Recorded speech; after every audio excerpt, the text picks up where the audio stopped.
You ask Tiger to solve. This deals with linear equations with one unknown.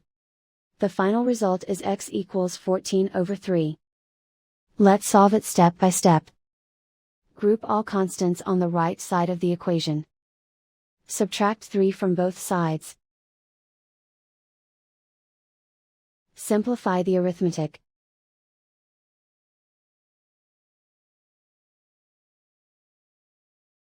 Isolate the x. Multiply both sides by inverse fraction 2/3.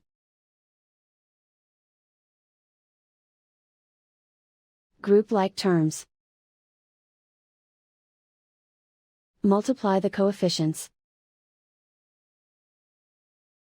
Simplify the fraction. Multiply the fractions. Simplify the arithmetic. And so the final result is x equals 14/3.